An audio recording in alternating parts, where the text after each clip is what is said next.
할렐루야. 오늘은 사도행전 2장 1절에서 4절 말씀을 본문으로 성령님의 기름 부음을 받으라 라는 제목으로 말씀의 은혜를 나누겠습니다. 오순절 성령 강림절은 부활절 후 50일째 되는 날로 성령이 사도들에게 강림하는 것을 기념하는 절기입니다. 초대교회는 이날을 부활절 다음으로 중요한 절기로 여겼습니다. 오순절날 주님께서 약속하신 대로 성령이 마가의 다락방에 강림하신 후 비로소 신약교회가 태동되었습니다. 그러니까 모든 교회들의 생일이 바로 성령 강림절인 것입니다. 오순절은 유월절 다음날 보리의 첫 소사를 제단에 바치는 초실절로부터 7째 주 되는 날에 지키던 유대인들의 대명절이었습니다. 오순절은 다른 말로 맥추절 또는 칠칠절이라고 합니다. 유월절 장막절과 더불어 이스라엘의 3대 절기 중에 하나입니다. 이 절기에는 도처에 흩어져 있던 유대인들이 송도 예루살렘에 모여서 하나님께 제사를 지내던 큰 절기였습니다. 모세율법의 이스라엘 모든 성인 남자들은 이 3대 절기에 예루살렘의 성전에 올라가 지키도록 규정되어 있습니다. 신명기 16장 16절에 17절 말씀에 보면 너희 가운데 모든 남자는 1년에 3번 곧 무교절과 칠칠절과 초막절에 내 하나님 여호와께서 택하신 곳에서 여호와를 배웠되 빈손으로 여호와를 배웠지 말고 각 사람이 내 하나님 여호와께서 주신 복을 따라 그 힘대로 드릴지니라 라고 말씀합니다. 따라서 매년 이때가 되면 예루살렘은 순례자들의 무리로 붐볐던 것입니다. 성령 강림절과 오순절이 동일시되는 것은 성령 강림이 오순절 날에 이루어졌기 때문입니다. 성령 강림절은 구약과 신약을 잊고 다시 신약과 교회사를 잇는 특별한 의미가 있는 사건입니다. 오순절 성령 강림은 부활하신 예수 그리스도가 여전히 이 땅에 하나님의 백성들과 함께 하신다는 것을 공식적으로 선포하신 의미를 지닙니다. 따라서 신약교회는 성령 강림절의 의미의 중요성을 늘 항기할 필요가 있는 것입니다. 예수는 부활하신 지 40일이 지난 후에 승천하시기 직전에 이렇게 말씀하셨습니다. 사도행전 1장 4절입니다. 예루살렘을 떠나지 말고 내게서 들은 바 아버지께서 약속하신 것을 기다리라. 아버지께서 약속하신 것이 바로 성령인 줄로 믿습니다. 또 사도행전 1장 5절에 보면 너희는 맨날에 못되어 성령으로 세례를 받으리라 라고 말씀하셨습니다. 이 말씀을 받은 사람은 우리가 고린도전서 15장에 보면 부활장이라고 하는 고린도전서 15장에 보면 500여 문도가 예수님께서 부활하셔서 이 땅에 계시다가 하나님 나라의 예를 선포하시다가 이제 하늘나라로 승천에 올라가셨습니다. 그때 올라가시기 전에 500여 성도들이 봤다고 그랬습니다. 그런데 마가의 다락방에 모인 문도들은 몇 사람이라고 했습니까? 120문도라고 했습니다. 그러니까 약 380명은 이제 예수님께서 하늘나라로 갔는데 우리하고 무슨 필요가 있겠는가 그런 생각도 했겠죠. 또 어떤 사람들은 이제 우리 생업이 바쁘니까 할 일이 많으니까 가서 일을 해야 되겠지. 여러 가지 야관 사정들을 인해서 그들은 예루살렘을 떠났습니다. 그러나 120문도 제자들은 날마다 예루살렘 마가의 다락방에 모여서 합심으로 열심으로 기도하는 가운데 성령 강림의 날을 사모하고 있었습니다. 마침내 예수님께서 감람산에서 승천하신 날로부터 열흘째 되는 날, 그러니까 10일이 되는 날, 오순절 날에 성령 강림의 대사건이 발생했습니다. 참으로 성령 강림의 사건은 교회의 공식적인 탄생을 알리는 획기적인 사건이었습니다. 이 땅에 그리스도의 몸된 교회가 역사적으로 탄생되는 순간이었던 것입니다. 예수님께서 십자가에 순환을 당하시고 부활 승천하신 그해 그러니까 AD 30년 오순절 날에도 역시 세계 도처에 흩어져 살던 유대인들은 오순절을 맞이해서 예루살렘으로 모여들었습니다. 그때 성령 강림의 약속을 굳게 믿고 마가의 다락방에 모인 120 문도들은 성령 강림을 대망하면서 그날 또 기도에 전심전력하고 있었던 것입니다. 바로 그날 오순절날에 마침내 약속된 성령님이 이 땅 마가의 다락방에 임한 줄로 믿습니다. 참으로 구속사적 의상 오순절 성령 강림 사건은 예수 그리스도의 성육신, 그러니까 탄생 사건에 비견될 만큼 중대한 의미를 가지고 있습니다. 왜냐하면 만세전에 성부 하나님에 의해서 계획되고 작정된 인간 구속사역이 예수 그리스도의 성육신, 즉 탄생, 죽음, 부활, 승천으로 말미암아 객관적으로 온전히 성취가 되었습니다. 그런데 그 성취된 구속사건이 성령님의 적용으로 말미암아 각 개인에게 주관적으로 최종적으로 완성될 것이기 때문에 그렇습니다. 이런 맥락에서 오순절 성령 강림 사건은 성부 하나님에 의해서 계획되고 성자 예수 그리스도에 의해서 성취된 인간 구속 사역을 택한 백성들 각 개인에게 최종적으로 적용하셔서 완성시키기 위해서 이 땅에 공식적으로 강림하신 제3위 하나님의 임재 사건이라고 할 수 있습니다. 그러면은 오늘 본문을 중심으로 그때의 모습을 우리가 다시 한번 상고해 보겠습니다. 우리가 그때 그 자리에 있다고 생각해 보십시오. 첫째로 성령 강림의 강경입니다. 우리 사도행전 2장 2절에서 3절 말씀을 보시겠습니다. 호련히 하늘로부터 급하고 강한 바람 같은 소리가 있어 그들이 앉은 온 집에 가득하며 마치 불의 혀처럼 갈라지는 것들이 그들에게 보여 각 사람이 이에 하나씩 임하여 있더니. 자, 성령 강림의 강경이 어떻습니까? 첫 번째 보니까 호련히 하늘로부터 급하고 강한 바람 같은 소리가 있어 그들이 앉은 온 집에 가득하였다고 했습니다. 성경을 보면 성령은 여러 가지 사물로 상징되었습니다. 예컨대 마가복음 3장 16절에는 비둘기로 표현되고 있습니다. 또 누가복음 4장 18절에는 기름으로, 요한복음 7장 37절에서 39절에 보면은 물로, 마태복음 3장 11절에 보면은 불로 상징되어 있습니다.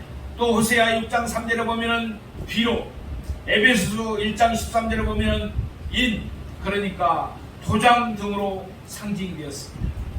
이는 모두 성령의 역할이나 속성을 부분적으로 보여주는 것입니다. 그런데 그 중에서도 바람은 성령을 상징하는 가장 대표적인 것입니다.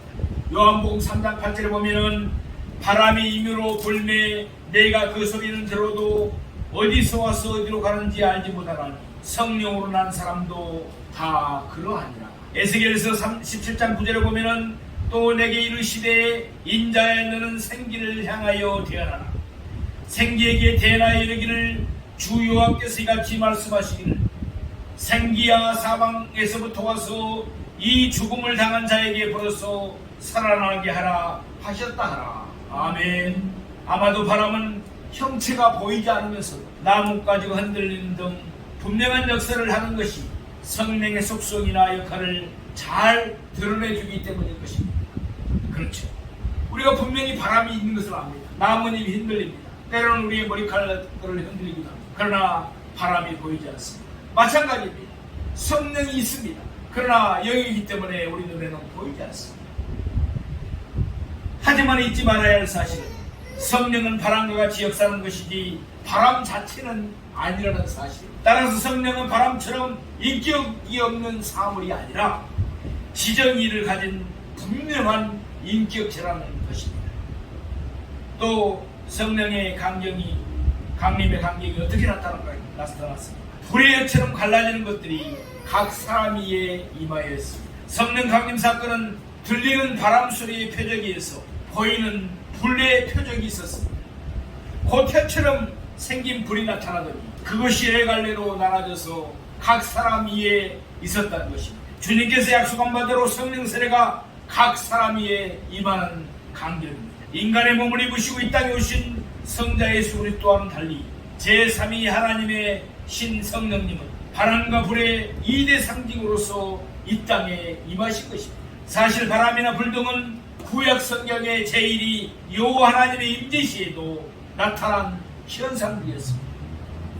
열왕기상 19장 11절에서 13절을 보시면 여호와께서 이르시되 너는 나가서 여호와 앞에서 산에 서라 하시더니 여호와께서 지나가시는데 여호와 앞에 크고 강한 바람이 산을 가르고 바위를 부수나 바람 가운데 여호와께서 계시지 아니하며 바람 위에 지진이 있으나 지진 가운데도 여호와께서 계시지 아니하며 또 지진 위에 불이 있으나 불 가운데에도 여호와께서 계시지 아니하더니 불 위에 세미한 소리가 있는지라 엘리야가 듣고 겉옷으로 얼굴을 가리고 나가 굴루기에 서매 소리가 그에게 임하여 이르시되 엘리야야 내가 어찌하여 여기 있느냐. 아멘. 호렙산에서 엘리야 선지자가 여호와 하나님의 임재를 체험할 때도 크고 강한 바람, 소리 그리고 지진과 불 등의 현상이 나타났던 것입니다. 따라서 오순절날 성령이 강림할 때도 똑같은 현상이 벌어진 것은 삼위일체 하나님 가운데 제3위 하나님 되시는 성령의 임재로 말미암아 당연한 현상이라고 할 수가 있습니다. 그런 걸 우리 성도들은 성령의 존재를 막연한 영적인 힘이나 기운 혹은 신비한 능력 등의 무인격적인 존재로 알아서는 결코 안 됩니다. 비록 눈에 보이는 형체로 나타나지는 않지만 우리 눈에는 보이질 않지만 성령님은 제3위일체 하나님의 한 분으로서 제3위의 하나님이십니다. 더불어 그분과 교제하고 성령님의 인도함을 받으며 성령님을 근심시키는 일을 해서는 안 되는 것입니다. 바로 그분이 오순절 날에 이 땅에 오셔서 우리 성도들 마음속에 내주하고 계시는 줄로 믿습니다. 그리고 예수 그리스도께서 온전히 이루어 놓으신 십자가 구속의 공로에 근거하여 우리 성도들을 거듭나게 하십니다. 그리고 성화의 길을 걷게 하시고 최종 구원을 얻도록 역사하시는 분이 바로 성령님이신 것입니다. 성화는 무엇입니까? 전에도 말씀드린 것처럼 예수 그리스도를 닮아가는 것입니다. 우리가 예수를 믿고 처음부터 교회에 나와서 완전히 새로운 사람으로 바뀌기는 어렵습니다. 예수를 닮아가는 것이에요. 그것을 누가 하느냐? 우리 마음속에 들어와 있는 성령님께서 그렇게 만들어 주신다는 것입니다. 두 번째, 성령 강림의 결과와 반응을 보겠습니다. 오순절날 이 땅에 공식적으로 임한 성령 강림 사건에 대해서 여러 현상들과 반응들이 나타났습니다. 크게 세 부류의 사람들로 구분할 수가 있습니다. 첫 번째 보면은 성령 충만함의 세례를 받은 제자들의 무리가 있었습니다. 우리 오늘 사도행전 2장 4절 보겠습니다. 그들이 다 성령의 충만함을 받고 성령이 말하게 하심을 따라 다른 언어들로 말하기를 시작하니라. 아멘. 성령 강림을 간절히 삼아하면서 마가의 다락방에 모여 기도에 힘쓴 제자들, 즉 120문도는 주님의 약속대로 성령 세례를 받았습니다. 오순절날 성령 충만을 받은 뒤에 제자들은 성령의 능력으로 말미암아 각기 다른 방언으로 말하는 은사를 받았습니다. 여기서 제자들이 다른 방언으로 말하기를 시작했다는 것은 그들의 혀를 성령께서 장악하셔서 자신들이 생전 배우지도 않았고 알지도 못하는 애국어를 말하기 시작했다는 것입니다. 할렐루야! 참으로 이런 현상은 주님께서 약속하신 대로 제자들이 새 방언을 말하는 특별 은사를 받은 것으로서 성령의 능력으로 말미암은 이적적인 현상들이었습니다. 그렇다면 사랑하시는 성도 여러분, 우리 모두는 성령을 받으셨습니까? 바라고 바라옵기는 성령을 받아서 성령 충만함으로 또 성령의 은사도 받는 우리가 되기를 축복합니다.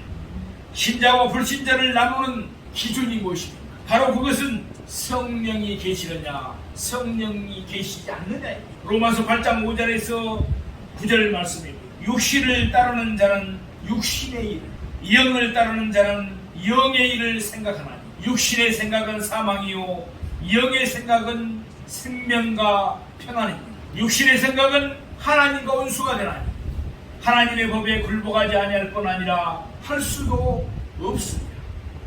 육신에 있는 자들은 하나님을 기쁘시게 할 수 없느니라. 만일 너희 속에 하나님의 영이 거하시면 너희가 육신에 있지 아니하고 영에 있나니 누구든지 그리스도의 영이 없으면 하나님의 그리스도의 사람이 아니라. 아멘. 얼마나 무서운 말씀입니다. 그러니까 교회의 직분, 목사, 장로, 권사, 집사가 중요한 것이 아닙니다. 또 내가 교회를 다닌 지 신앙생활을 한 지 5년, 10년, 20년 됐다. 그런 연수가 어떻게 보면 중요한 것이 아닙니다. 가장 중요한 것은 뭡니까? 내가 성령을 받아서 성령의 사람이 되었느냐? 그게 중요한 줄로 믿습니다. 아멘. 저는 우리 교회는 대한예수교 장로에 소속된 교회지만 성령을 강조합니다. 그리고 예수 그리스도의 보혈을 강조합니다. 왜 그렇습니까? 누구든지 그리스도의 영이 없으면 그리스도의 사람이 아니라는 것입니다. 교회를 다녀도 그리스도의 영이 없으면, 성령을 받지 않았으면 그리스도의 사람이 아니라는 것입니다. 얼마나 무서운 말씀입니까? 성경이 신자가 누구냐고 얘기할 때는 바깥으로 우리가 인식하고 확인하는 방법으로 예수를 주로 신하고 믿는 자입니다. 그러나 존재론으로 들어가면 하나님이 영이 거하는 자가 바로 신자라는 것입니다. 그것이 신자의 유일한 조건이고 근거이기 때문에 그렇습니다. 잡신을 섬기는 무당들도 성령을 받은 사람인지 안 받은 사람인지 안다는 것입니다. 우리 정말 중요합니다. 왜 교회를 다니다가도 교회를 떠날까? 성령을 받지 못했기 때문에, 예수님을 인격적으로 만나지 못했기 때문이에요. 참으로 안타까운데, 우리가 말씀 중심의 신앙생활을 하는 것 가장 중요합니다. 그러나 또 중요한 것은 성령을 받고 성령의 은사를 체험하면서 실생활에 적용하면서 날마다 영적 전쟁에서 승리하며 살아가는 것, 그것 또한 너무나 중요한 일입니다. 그런데 어떤 사람은 성경 공부는 너무나 많이 해서 성경에 대한 박사입니다. 창세기부터 요한계시록까지 너무너무나 성경 공부를 많이 해서 박사입니다. 그런데 성령을 받지 않았습니다. 그러니까 지식적으로만 하나님을 알지 성령을 체험한 적도 없고, 그리고 예수님을 인격적으로 만난 적도 없습니다. 그러니까 조그마한 어려움이 있으면 교회를 떠나버립니다. 세상 재미가 더 좋거든요. 그러나 성령 받은 사람은 그렇지 않습니다. 세상 재미가 별로 없어요. 우찌무라 간조라는 유명한 일본인 신학자가 있습니다. 그 신학자가 이런 말을 했습니다. 성령을 받지 못한 기독교인처럼 불쌍한 사람은 없다. 왜냐하면 그는 세상의 것을 가지지 못했을 뿐만 아니라 하늘나라의 것도 가지지 못했기 때문입니다. 세상이 그를 업신여겨도 그는 세상을 이길 힘이 없으니 깨끗하게 되기를 힘써도 그는 결코 깨끗해질 수가 없다. 그는 성령을 받아야 한다. 그렇지 않으면 그는 불신자보다 못한 사람이 될 것이다. 우찌무라 간조 신학자가 맞는 말이잖아요. 예. 성령 안 받으면은 불신자보다 못한 사람들이 될 수 있을 가능성이 많습니다. 그리고 세상 사람들이 업신여겨도 그것을 이길 힘이 없다는 것이에요. 우리 모두 성령의 기름 부으심을 받고 성령으로 충만한 하나님의 사람들이 되어서 날마다 영적인 승리하기를 예수 이름으로 축원드립니다. 또 소동하며 놀라며 우워하는 무리들이 있었습니다. 사도행전 2장 5절에서 8절 말씀을 보겠습니다. 그때 경건한 유대인들이 천하 각국으로부터 와서 예루살렘에 머물러 있더니 이 소리가 나매 큰 무리가 모여 각각 자기의 방언으로 제자들이 말하는 것을 듣고 소동하여 다 놀라 신기하게 여기 이르되 보라, 이 말하는 사람들이 다 갈릴리 사람이 아니냐. 우리가 우리 각 사람이 나는 곳 방언으로 듣게 되는 것이 어찌 되느냐 라고 말씀합니다. 때는 유대인의 대명절인 오순절이었으므로 세계 도처에 흩어져 살던 유대인들은 모세의 율법을 쫓아서 이 절기를 성전이 있는 예루살렘에서 보내기 위해서 그들이 모여들었습니다. 본문 9절에서 11절에 보면 이때 예루살렘에 모여든 디아스포라 유대인들의 출신 지명이 열거되어 있는데 약 15개 나라가 표기되어 있습니다. 이처럼 당시 예루살렘에는 오순절을 맞이해서 천하 각국에서 모여든 경건한 유대인들과 또 유대계로 개종한 이방인들이 머물고 있었습니다. 그런데 이들은 오순절 날에 하늘로부터 임하는 급하고 강한 바람 소리 같은 소리를 듣고 제자들이 모인 다락방 쪽으로 모여들었습니다. 그때 제자들이 자신들이 난 곳 방언, 곧 순례객들의 출신지어로 분명하게 말하는 것을 보고 소동하고 놀랐던 것입니다. 더욱이 방언, 그러니까 그때 제자들이 하는 것은 애국어 방언입니다. 애국어로 말하는 제자들이 알고 보니 대부분 갈릴리 어부들이라는 사실에서 그들의 놀라움은 더욱 컸을 것입니다. 그들이 어떻게 생각했습니까? 갈릴리 그 촌놈 어부들이 애국어도 배우지 못한 무식한 사람들이 거침없이 애국어를 말하는 것을 보고 놀라지 않을 수가 없었을 것입니다. 그렇다면 성령 충만을 받은 제자들에게 이처럼 애국어 방언의 연사가 임한 이유는 무엇일까요? 그것은 오순절을 맞이해서 예루살렘에 모여든 세계 각국의 사람들에게 복음을 전파하도록 하기 위함인 줄로 믿습니다. 지금도 마찬가지입니다. 우리에게 성령의 은사를 주신 것은 무엇 때문에 주실까요? 그것을 자랑하고 주실까요? 내가 귀신 쫓는 능력이 있다, 내가 병 고치는 능력이 있다, 이걸 자랑하고 주신 것이 아니에요. 절대적으로 그것은 교만입니다. 사랑하시는 여러분, 성령의 모든 은사는 우리가 복음을 전파해서 믿지 않은 자들에게 구원의 통로로 사용하라고, 구원의 표적으로 사용하라고 준 줄로 믿습니다. 그러므로 성령의 모든 은사는 하나님의 영광만을 위해서 사용해야 됩니다. 영혼 구원을 위해서 사용해야 되는 것입니다. 세계 각국에서 모여든 유대인들과 유대교로 개종한 이방인들은 제각기 자신들이 태어난 나라의 말로 십자가 복음을 들을 수가 있었던 것입니다. 오순절 성령 강림 때에 120문도들이 말한 방언은 고린도 교회의 사람들이 말한 방언과는 틀립니다. 또 지금 우리가 말하고 있는 방언, 영적인 방언과는 틀립니다. 우리가 말하는 방언은 하나님과의 기통제로라고 할 수 있습니다. 방언 통역 연사를 받지 않으면 도무지 다른 사람들이 알 수가 없습니다. 이상한 소리라고 생각할 수밖에 없습니다. 그러나 오순절 마가의 다락방에 임한 방언, 애국어 방언, 다른 사람들이 알아들을 수 있는 애국어였던 것입니다. 그런즉 미천하고 무식한 줄로만 알았던 갈릴리 사람들이 이처럼 유창하게 다양한 애국어를 구사하자 예루살렘 순례자들은 이 어찌된 일이냐 하면서 소동하고 놀라며 기여기고 의혹할 수밖에 없었던 것입니다. 그렇습니다. 성령 강림이 임한 곳에는 놀라움과 기이함의 역사가 있습니다. 지금도 마찬가지입니다. 인간의 이성과 논리와 상식을 뛰어넘는 당혹과 의혹이 있습니다. 오순절 때 많은 무리들이 이 같은 놀라움과 의혹에 접했던 것입니다. 오늘날도 수단 무리들이 성령 충만의 역사 앞에 놀라고 당혹스러워합니다. 그렇죠. 우리 교회에서 성령의 역사로 귀신이 쫓겨나갑니다. 또 새 방언을 말합니다.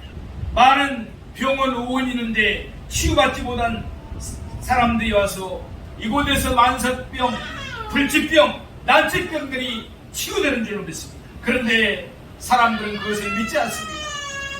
자기들의 가지고 있는 생각으로만, 또 자기들이 갖고 있는 그 논리로만 생각하기 때문에 교회에 가면은 선하게 살아라, 착하게 살아라 말씀 듣는 것이고 또 전도하는 곳이지 무슨 병이 치유되고 귀신이 쫓겨나가느냐 이렇게 생각하는 것입니다. 또한 교회를 다녀도 은사 중지론을 말하는 교회를 다니는 사람들은 이 성령의 기적적인 역사를 지금도 믿지 않습니다.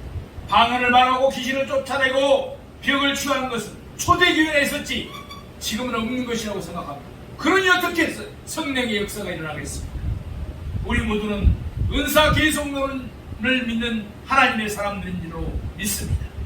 지금도 예수 이름으로 우리는 귀신을 쫓아냅니다. 예수 이름으로 병을 치유합니다. 새 방언을 말하며 하나님과 직통전을 하고 있는 줄로 믿습니다. 따라서 지금도 성령의 역사를 배척하면 멸망하는 것입니다. 그러나 마음의 문을 열고 성령의 역사를 인정하고 예수님을 구주로 믿고 영접하면 구원받고 그 사람도 성령의 역사를 체험하게 될 줄로 믿습니다. 사실 오순절 때 예루살렘에 왔다가 이 같은 성령의 역사를 보고 제자들로부터 복음의 메시지를 접한 경건한 유대인들이 세계 각처의 지역 교회에 털을 놓은 것이 사실입니다. 또 세 번째 보면은 조롱하는 무리들이 있었습니다. 사도행전 2장 13절을 보시겠습니다. 또 어떤 이들은 조롱하여 이르되 그들이 세술에 취하였다 하더라. 아마도 이렇게 말한 이들 대부분은 팔레스타인 본토 출신의 사람이거나 예루살렘 주민들로 서로 다른 나라의 말을 알지 못하는 사람들인 것 같습니다. 따라서 이들은 성령 충만함으로 세계 각국의 언어로 복음을 말하는 제자들의 방언 소리를 듣고 세술에 취했다고 했습니다. 그리고 조롱한 것입니다. 저 사람들은 지금 술에 취해서 지금 헷갈리는 소리 한다, 이렇게 말했다는 것입니다. 참으로 가장 신령한 신성한 성령의 연사가 가장 저속한 술 취함의 행동으로 조롱당하는 순간입니다. 이처럼 성령의 연사와 능력을 모르는 사람들은 신령한 것과 방탕한 것을 전혀 구별하지 못합니다. 그런즉 오늘날에도 거룩한 성령의 역사가 있는 한편에 이와 같은 무지한 자들의 조롱이 항상 뒤따르고 있음을 우리는 알고 있습니다. 사랑하시는 성도 여러분, 오늘날 우리들은 2000년 전 유대 땅에 임하신 예수 그리스도의 모습과 그 교훈과 생명의 말씀을 직접 보고 듣지는 못했습니다. 그러나 마치 눈앞에서 보고 듣듯이 생생하게 느끼고 있는 것은 전적으로 우리 심령에 주관하시는 성령의 역사 때문인 줄로 믿습니다. 성령께서 그렇게 믿게 해주시고 우리에게 감동을 주시기 때문입니다. 만일 진리로 이끌어주시고 깨닫게 해주시는 성령님의 역사가 없다면 우리는 성경을 아무리 읽어도 도무지 구원의 도를 발견할 수가 없으며 또한 십자가의 진리도 발견할 수가 없습니다. 교회가 교회에서 바로 서고 성도가 각양 은사를 받아 성도답게 살아갈 수 있는 것도 전적으로 성령의 역사인 줄로 믿습니다. 바로 그 성령님이 바람과 불같은 모습으로 2000년 전 오순절날에 마가의 다락방에 임하셨습니다. 그리고 오늘날 동시적으로 전 세계 성도들의 심령에 내주하셔서 그들을 진리 가운데로 인도해 주시는 것입니다. 그런즉 비록 예수님께서는 승천하셔서 하나님 보좌 우편에 앉아 계시지만 성령님을 통해서 성령님으로 말미암아 여전히 전 세계 모든 성도들을 다스리고 이끄시며 교제하시는 것입니다. 그러므로 참으로 성령님의 오심이야말로 성도들에게서 구원의 확실한 보증입니다. 각양 은사의 원천인 것입니다. 이 사실을 깨닫고 우리 모든 성도들은 성령님의 오심에 정령 감사하면서 전적으로 성령님의 인도하심을 쫓아 행하고 성령 충만한 신앙생활을 하면서 날마다 영적 전쟁에서 승리하며 살아가는 우리 모두가 되시기를 주님의 이름으로 축원드립니다.